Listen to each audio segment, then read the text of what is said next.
Hello बच्चों, तो आज हम लोग बोर्ड एग्जाम के महत्वपूर्ण प्रश्नों की बात करने वाले हैं। ठीक है, और इस वीडियो में हम जानेंगे कि किस टॉपिक से कितने नंबर के प्रश्न आपके बोर्ड एग्जाम्स में पूछे जाएंगे। ठीक है, और यह भी जानेंगे ठीक है कि किस पार्ट में कौन से प्रश्न पूछे जाएंगे। ये सारी बातें हम लोग आज एक ही वीडियो में पूरा का पूरा देखने वाले हैं। ठीक है, तो वीडियो को आप लोग बड़े ही ध्यानपूर्वक सुनिएगा और इसके एक एक बात को नोट कर लीजिएगा। ठीक है, और इसी के अनुरूप आप अपने बोर्ड एग्जाम की तैयारी करिएगा। तो आइए शुरू करते हैं। देखिए, सबसे अगर हम पहले बात करें, ठीक है, माध्यमिक शिक्षा परिषद उत्तर प्रदेश द्वारा नवीनतम जो पाठ्यक्रम है आपका, ठीक है, तो 70 अंक का एक प्रश्न पत्र तथा 30 अंकों का जो है प्रयोगात्मक होगा। आपको पता है ठीक है कि 70 नंबर का आपका लिखित परीक्षा जो बोर्ड एग्जाम होगा और 30 नंबर का आपके स्कूल में इंटरनल एग्जाम्स होते हैं, मतलब कि प्रैक्टिकल कराए जाते हैं, उसके बेसिस पे आपको दिए जाते हैं। ठीक है, अब देखिए 70 में आपको कितने नंबर पाने हैं? 23। 70 में आपको पास होने के लिए 23 अंक पाने हैं और 30 में जो है पास होने के लिए आपको 10 अंक पाने हैं। तो 23 प्लस 10 जो है आपका 33 अंक हो जाएगा। ठीक है, तो इस बात को आप लोग ध्यान रखिएगा। ठीक है ना। अब आप देख पा रहे हैं कि आपको टोटल 2 किताबें पढ़नी है। अगर आप लोगों ने बुक्स देखे होंगे तो फिजिक्स की कुल मिला के जो है 2 बुक्स हैं। ठीक है, एक बुक्स है जिसको हम लोग बोलेंगे खंड क या पार्ट 1, और एक है खंड ख यानी पार्ट 2। अब देखिए खंड क में अगर देखेंगे तो पहला आएगा स्थिर वैद्युत जो 8 अंक का पूछा जाएगा। दूसरा है धारा वैद्युत तो वो 7 नंबर का आएगा। तीसरा है वैद्युत धारा का चुंबकीय प्रभाव, ये 8 नंबर का आएगा। चौथा है वैद्युत चुंबकीय प्रेरण तथा प्रत्यावर्ती धाराएं, ये भी 8 नंबर का आएगा। फिर है वैद्युत चुंबकीय तरंगे, ये आप देख पा रहे हैं कि केवल 4 नंबर का पूछा जाएगा। ठीक है, फिर है प्रकाशिकी, ये 13 अंक का पूछा जाएगा। ये प्रकाशिकी 13 अंक का है कि बहुत बड़ा टॉपिक है। ठीक है, ऐसा नहीं कि आपने पढ़ लिया मिल जाएगा, इतना बड़ा टॉपिक है तो इसकी हम इंपॉर्टेंट पार्ट की बात करेंगे आप लोगों से। फिर है द्रव्य और द्वैत प्रकृति, ये 6 नंबर का और ये छोटा पार्ट है। तो द्रव्य और द्वैत प्रकृति ये 6 नंबर का छोटा पार्ट है, आपको बड़ी कम मेहनत में इससे नंबर मिल जाएंगे। ठीक है, परमाणु तथा नाभिक 8 नंबर का है, अब बड़े कम मेहनत में आपको ये 8 अंक जो है मिल जाएंगे। और अंतिम है इलेक्ट्रॉनिक युक्तियां भी 8 नंबर का आता है। अब थोड़े से मेहनत में हम लोग जो है इसमें 8 अंक प्राप्त कर सकते हैं। ठीक है ना, तो ये आपका कुल डिविडेशन हो गया। जल्दी से इसका स्क्रीनशॉट ले लीजिए। ठीक है ना, तो ये टोटल आपके हो गए 70 नंबर। ठीक है, अब आगे बढ़ा जाए, आइए देखते हैं। अब विषय सूची आप लोगों ने देखा होगा, इकाई 1 में 2 पाठ आते हैं। ठीक है, इकाई 2 में आपका विद्युत धारा आएगा, इकाई 3 में गतिमान आवेश और चुंबकत्व एवं द्रव्य आएगा, इकाई 4 में वैद्युत चुंबकीय प्रेरण और प्रत्यावर्ती धारा आएगा, इकाई 5 में वैद्युत चुंबकीय तरंगे आएगा, और इकाई देखिए आपका जो 1 है भाग 2 का किरण प्रकाशिकी एवं प्रकाशिक यंत्र। ठीक है, तरंग प्रकाशिकी, ये 2 पाठ हो गए। इकाई 2 द्रव्य तथा विकिरणों की द्वैत प्रकृति, ये भी हो गया आपका।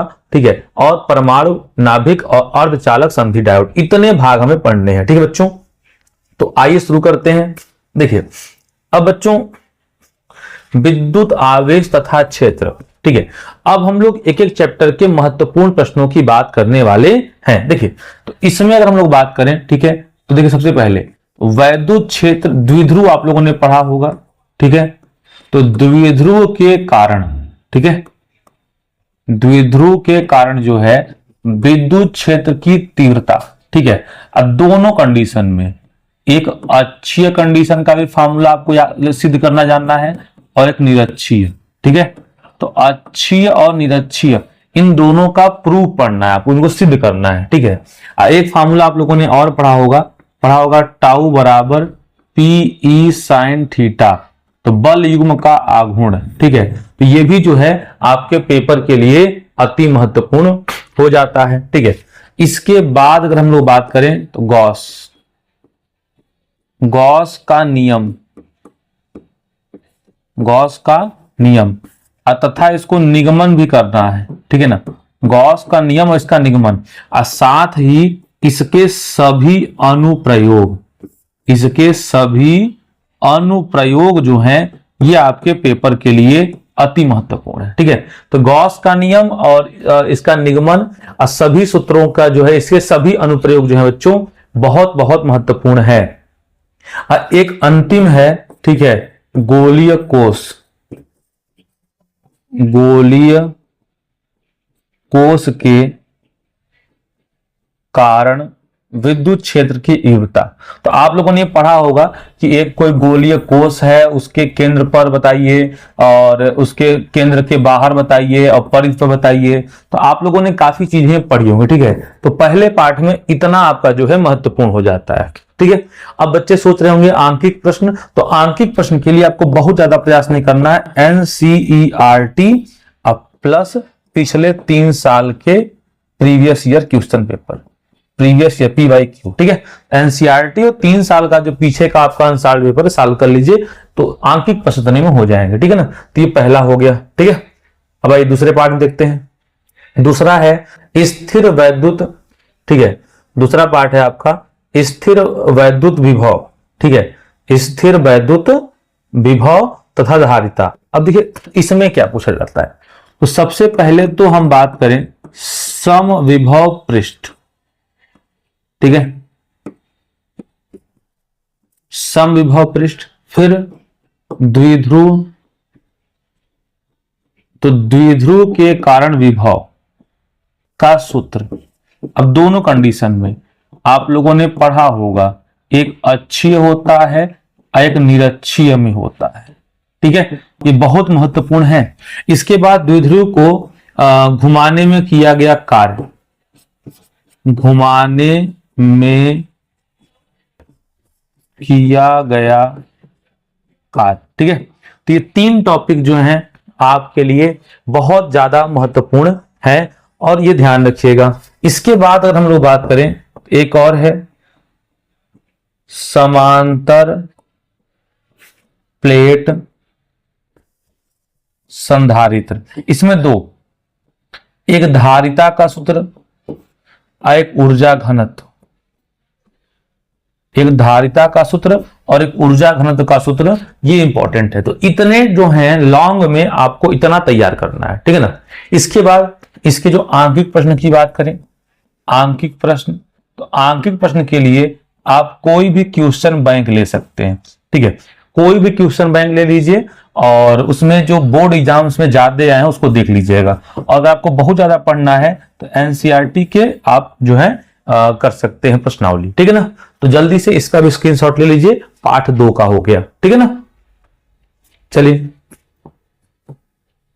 अब बात करते हैं पार्ट 3 का।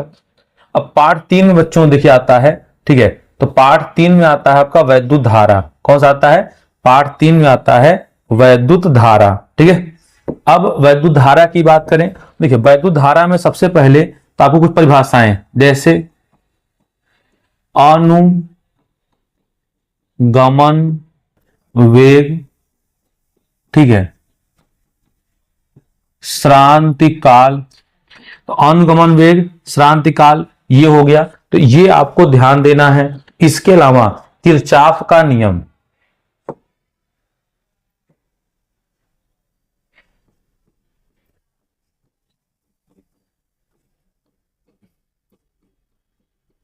किरचॉफ का नियम, अध्ययन के किरचॉफ के दोनों नियम। ठीक है, फिर जो व्हीट स्टोन ब्रिज है, व्हीट स्टोन ब्रिज, इसका पूरा का पूरा वर्णन। अब फिर सेलों का संयोजन। ठीक है, तो इतनी बातें जो आपको है विद्युत धारा में ध्यान रखने वाली बातें हैं, इनको ध्यान रखिएगा। एक प्रश्न बहुत इंपॉर्टेंट है, अनुगमन वेग से, अनुगमन वेग से, ठीक है, ओम के नियम का सत्यापन। ठीक है, तो अनुगमन वेग के आधार पर ओम के नियम का सत्यापन, इतनी बातें देखनी है। ठीक है, अब न्यूमेरिकल्स की बात करें तो न्यूमेरिकल्स के लिए आप कोई भी क्वेश्चन बैंक अप्लाई कर सकते हैं, इसके साथ साथ NCERT, इतना आपके लिए पर्याप्त है। ठीक है ना, तो 3rd चैप्टर का जल्दी से आप लोग स्क्रीनशॉट ले लीजिए। ठीक है ना, हो गया बच्चों। चलिए अब आते हैं चैप्टर नंबर 4, तो गतिमान आवेश और चुंबकत्व। ठीक है, तो गतिमान आवेश और जो है चुंबकत्व की हम लोग बात करने जा रहे हैं। अब इसमें देखिए गतिमान आवेश और चुंबकत्व में कौन कौन से चैप्टर इंपॉर्टेंट है। देखिए तो सबसे पहला टॉपिक की बात करें तो बायो-सेवर्ट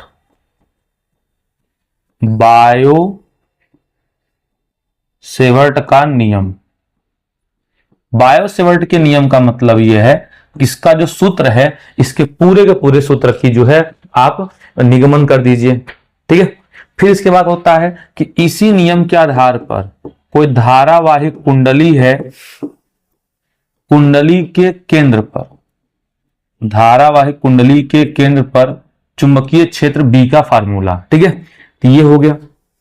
इसके बाद दो ठो समांतर चालक हैं और उसमें धारा I बह रहा है, तो उनके बीच लगने वाला बल। ठीक है, तो धारावाही समांतर चालकों के समांतर हैं और उनके बीच क्या बल लगेगा ये आपको बताना है। ठीक है ना। इसके बाद इस चैप्टर में आप लोगों ने एक पढ़ा होगा, तो आवर्त काल का सूत्र,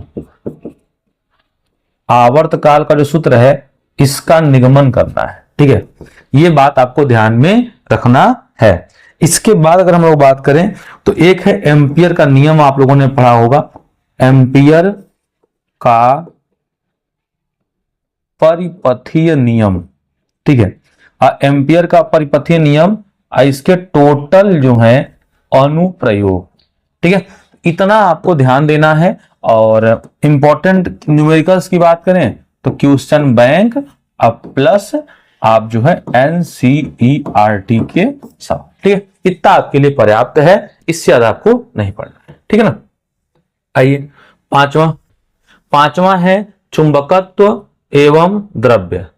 अब चुंबकत्व एवं द्रव्य में क्या देखना है, देखिए अगर इसमें बात करें तो देखिए इसमें आपको 3 प्रचुंबकी, लौह चुंबकी और अनुचुंबकी। ठीक है, प्रचुंबकी, लौह चुंबकी, अनुचुंबकी, इन तीनों की तुलना अगर ये आप पढ़ लेते हैं तो कोई सा भी प्रश्न पूछेगा आप घुमा के तो बता ही देंगे इसका उत्तर। ठीक है, तो अनुचुंबकी, लौह चुंबकी और प्रचुंबकी, इसकी जो है आप लोग जो है तुलना जो है अच्छे से पढ़ लीजिएगा। बुक्स में जो है इसकी टेबल बनी होगी, इतना देख लीजिएगा।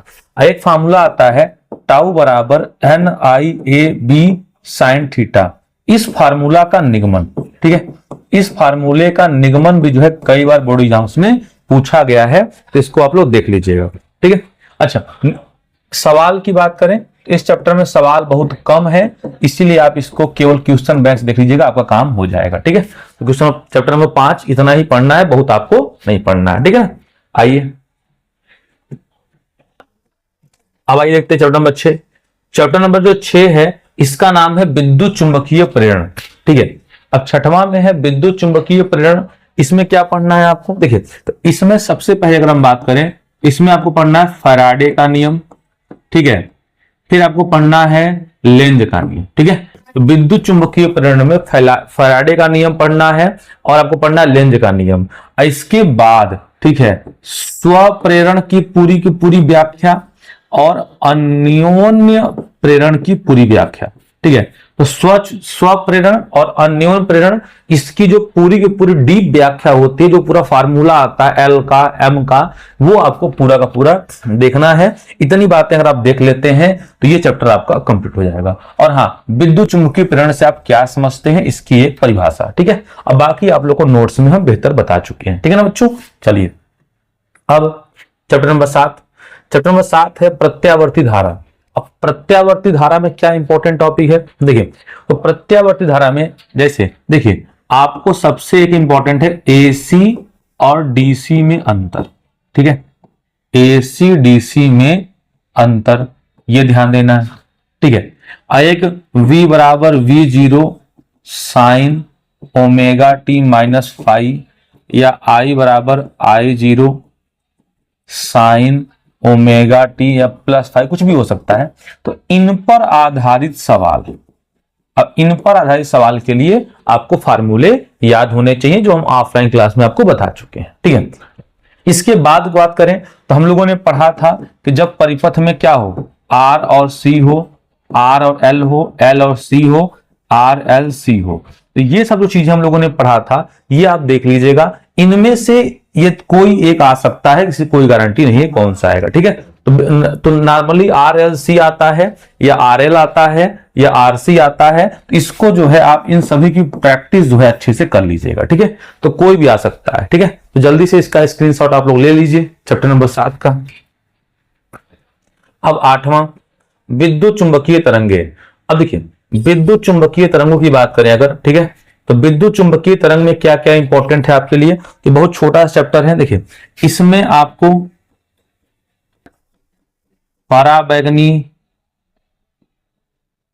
किरण क्या होता है, ठीक है, एक्स किरण क्या होता है और गामा किरण क्या होता है, ठीक है। इसके बाद इलेक्ट्रोमैग्नेटिक वेव, विद्युत चुंबकीय तरंग क्या होता है, ठीक है। और फिर इंफ्रारेड और रक्त तरंग क्या होता है, ठीक है। और मैक्सवेल का विद्युत चुंबकीय तरंग सिद्धांत। तो मैक्सवेल का विद्युत चुंबकीय तरंग सिद्धांत भी आपके बोर्ड एग्जाम्स में कई बार पूछा गया है, ठीक है। एक और पूछा गया है इलेक्ट्रोमैग्नेटिक वेव, विद्युत चुंबकीय तरंग की चाल का जो है सूत्र, ठीक है। तो विद्युत चुंबकीय तरंग की चाल का सूत्र जो है बच्चों, ये भी आपके एग्जाम्स में कई बार पूछा गया है, इनको भी आप लोग अच्छे से देख लीजिएगा, ठीक है। तो ये आपका चैप्टर नंबर 8 जो है यहां से हो जाता है कंप्लीट। 9 में आते हैं।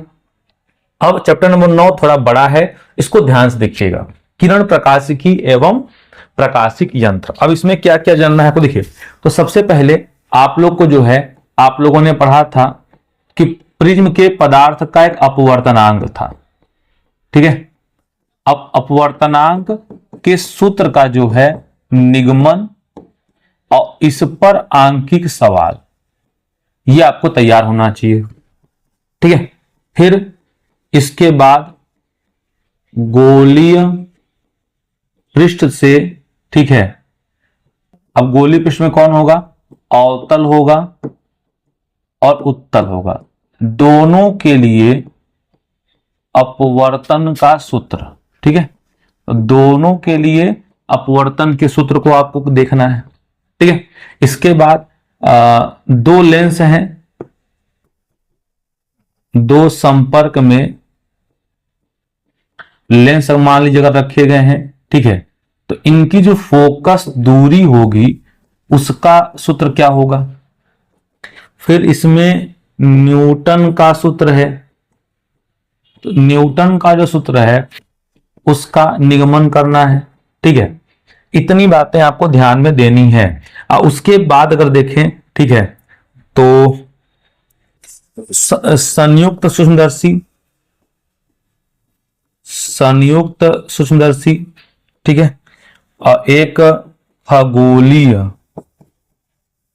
दूरदर्शी, इनका सब कुछ, इनका विस्तृत वर्णन, इनका जो है विस्तृत वर्णन, मतलब इनमें आपको कुछ छोड़ना नहीं है, इनका हर चीज, चाहे आवर्धन हो, रचना हो, क्रियाविधि हो, चित्र हो, सारी बातें आपको इनकी देखनी है, ठीक है।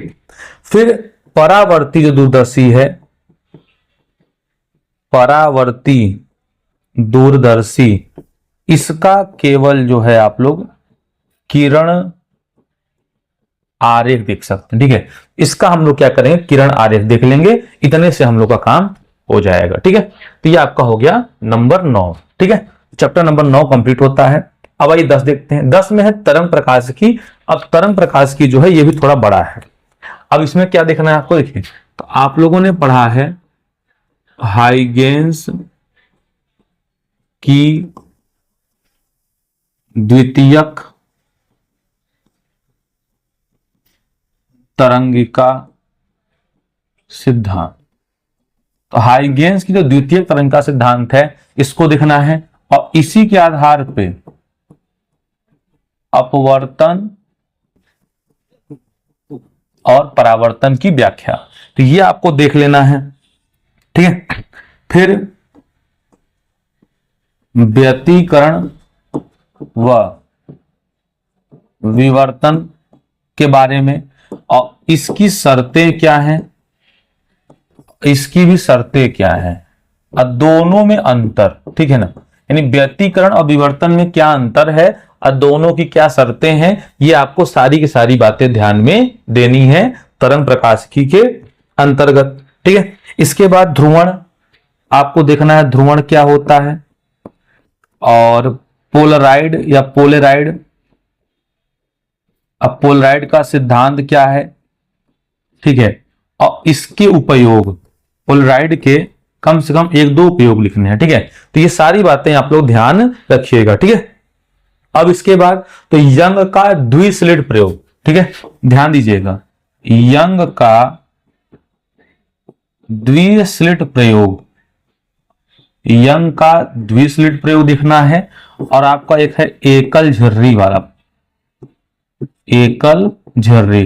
तो इन सब के फार्मूले आपको सिद्ध करना है, ऐसा नहीं केवल व्याख्या कर देना, ठीक है। तो जितने हम टॉपिक के नाम ले रहे हैं इन सब के फार्मूले, ठीक है। अब व्यतिकरण का एक फार्मूला है, व्यतिकरण, जिसमें मैक्सिमम तीव्रता और मिनिमम तीव्रता का अनुपात निकाला गया, मैक्सिमम तीव्रता और मिनिमम तीव्रता का जो अनुपात है ये, ठीक है। तो जल्दी से इसका भी चैप्टर नंबर 10 का स्क्रीनशॉट ले लीजिए।